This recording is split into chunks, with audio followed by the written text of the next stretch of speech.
وبعدين في الخيله الكدابه دي. انت ايه اللي مشاك من القهوه امبارح؟ ايه كنت عايزاني نستنى السفيره عزيزه لحد امتى؟ انت اصلك يا عبده ما تعرفش اللي حاصل. مش الورا سلامه البوليس مسكه، ويا اخويا اتهموه انه حرامي وابن المؤذيه الف التحقيق انني مراته. ربنا يهني سعيد وسعيده. وشدوني في الكراكون وطلبوني زي شاهده. قلت كلمتين للظابط وجاري على قهوه مريم، قالت لي انك لسه ماشي. اتلطعت ساعه وخلص الكلام بيني وبين صاحبتك، وانت يا اختي مع حبيب القلب. فاشر. حبيب القلب ده ايه؟ هو كل من ركب الخيل خيال؟ ده مفيش في القلب غيرك يا عبده. الزبيب ما بيقفش في المهلبيه البارده لانها بتكون ساعت خلاص. اسمعي يا بنت الناس، انا من سكه وانت من سكه، والحمد لله انت مش على ذمتي. اخصى عليك يا عبده. خلاص سكينه بقت تهون عليك، سكينه اللي ما حبتش غيرك، واللي لو لفت الدنيا كلها مش هتلاقي راجل يخش مزاجها زيك. خلاص خلاص يا سكينه، روحي انت دلوقتي شوفي وراكي ايه. أنا ما وريش حاجه غيرك يا عبده. طب خلاص سيبيني كام يوم كده نقعد مع نفسي نشوفه هنروق من ناحيتك ولا لا، ماشي؟ والعيش والملح لازم تبات عندي الليله. تعالى الاول لما نعزموك على كاسين يروقوك ويعدلوا المزاج. ايوه يا سكينه، بس انا ما بنحبش المهلبيه الساقعه اللي من غير زبيب. خلاص بقى يا عبده. انتهى رأي الوفد إلى استشارة الأمة في مشروع مالنا.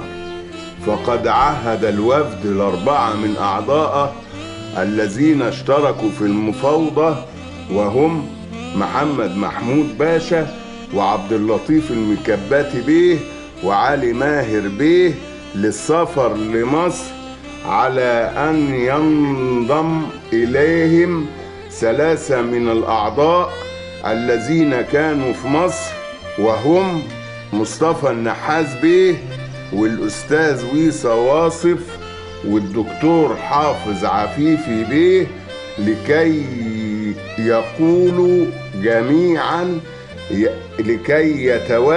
جميعا مهمة عرض المشروع على الأمة وتعرف رأيها فيه. بس سعد باشا رأيه ايه؟ واحنا مالنا ومن رأي سعد باشا؟ الراجل عاوز يعرف رأينا. الشهادة لله، سعد باشا قبل ما يوافق على حاجة لازم ياخد رأينا. يا جدع هو في زي سعد باشا؟ ده زعيم الأمة. السلام عليكم. وعليكم السلام. أنا نفسي نعرفه الجدع ده بيشتغل ايه بالظبط. هم مش بيقولوا انه صاحب ملك؟ أنهي ملك؟ في ناس بتقول ولا اعوذ بالله ان في ستات ورجاله داخلين خارجين من عنده. يا جماعه دعوا الخلق للخالق. ونعم بالله، نسيب الخلق للخالق. يعني نشوف الغلط بعينه ونقعدوا زي النسوان ونقول ربنا على الظالم والمفتري. ما هو الظالم والمفتري دول هم الفتوات اللي حامينه، عرابي الصوامعي وعبد الرازق. يعني ايه؟ يعني خليك في حالك يا أستاذ رمضان. إذا كانت مصر كلها طالعة ورا سعد باشا زغلول ضد الإنجليز والحماية اللي بيقولوا عليه، يبقى احنا مش هنقدروا نقف وقفة راجل واحد وندوسوا على الدود اللي ملا بيوتنا ده. ربنا يهديهم ويتوب عليهم. حتى الهداية بنطلبها بصوت واطي، خايفين لا يسمعونا واحنا بندعي لهم. يعني عايزنا نعملوا ايه يا اسطى رمضان؟ انتوا مش ناس احرار؟ زي ما كل المصريين طلعوا بصوت واحد ورا سعد باشا، خلونا نبقى صوت واحد ورا الوبا اللي صارح على بيوتنا ده. احنا مش قد الناس دول يا اسطى رمضان، دول ناس وشها مكشوف وشضالية. خلاص خليكوا عايشين في الشقوق واسكتوا لحد ما يهرسوكوا برجلهم النكسة. ملعونة ملعونة ملعونة ملعونة ملعونة وستين ملعونة، هتموت كل الحواديت، هتموت بالخوف مرهونة والدم وسيرة العفاريت. ملعونة وستين ملعونة، هتموت كل الحواديت، هتموت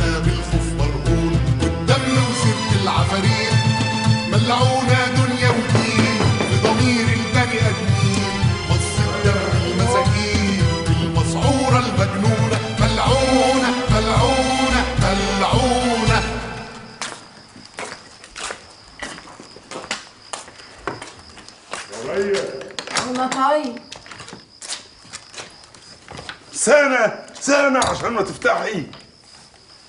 كنت فين لحد دلوقتي؟ كنت مطرح ما كنت روح اتخمدي. راجعلي اخر الليل وتقول لي روح اتخمدي؟ كنت فين لحد دلوقتي؟ يوه، اقف كلمني هنا. انت بتروح فين اليومين دول؟ عايزة تعرفي بنروحوا فين؟ بنغوروا من وش. طب ما تخليك بالصريح كده معايا، لايف على مين؟ قولي. وبعدها لك اولية ما تتخمدي بقى. الله، وانت محدش قادر عليك ولا ايه؟ مش كفايه في الحال ولا في شغل وانت عاجباك الحكايه، نايمه في الخط ومبلطه.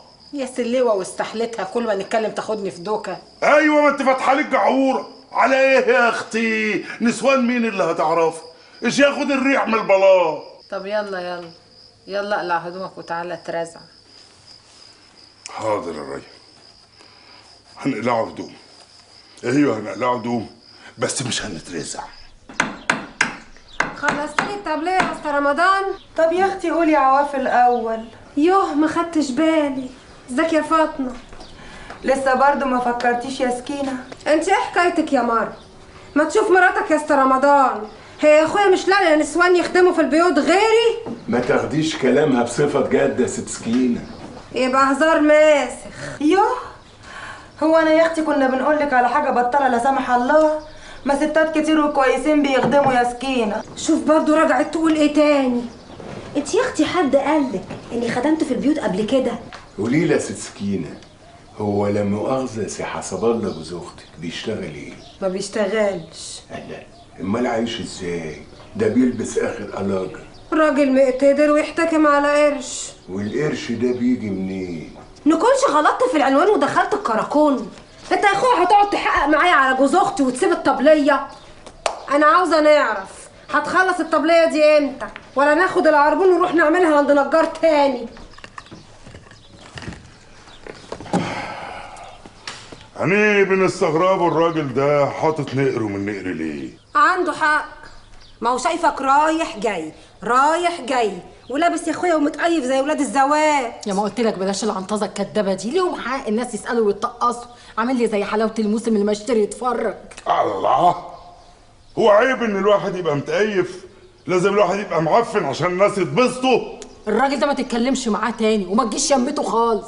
انا بيني وبينه ايه؟ سلام عليكم وعليكم السلام. ولا حتى السلام. قولك ايه بقى؟ وعايزين نقول للناس ان انت عندك 200 بلك في مينا البصل. انت اتجننت يا ريا؟ 200 ملك في مينا البصل وساكن في اوضه؟ اهو الكل عارف ان عندنا مطرح تاني في حاره النجم. أنا كل اللي غايظني وفارسني الولية مراته، كل ما تشوفني أنا عاوزة تشغلني خدامة. قطعت بنت المؤذية الخدامة قال لا، وتقعد تشوحني بدراعاتها كده، عايزة تبين لي الغوايش اللي مالية دراعاتها.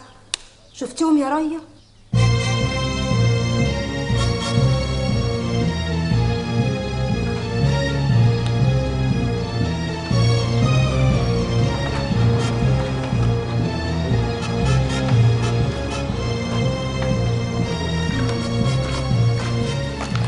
أني هنروح المكتب، مش عايز حاجة؟ كان في زبون النهارده عاوز خدامة، بس عاوز ست كبيرة عشان مراته مش عاوزة بنت صغيرة. اديته عنوان المكتب بتاعي.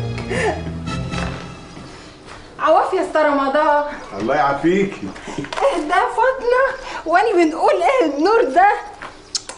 ازيك يا ريا؟ ان شاء الله تسلمي يا اختي. انا عايزاك تعمل لي رف كبير.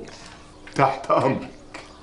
هي يا اختي سكينة اختك زعلانة مني ليه؟ اخصى عليكي يا فاطمه، هو انت يا اختي عارفه اننا بنخدمه في البيوت؟ ده احنا احرار ولاد احرار.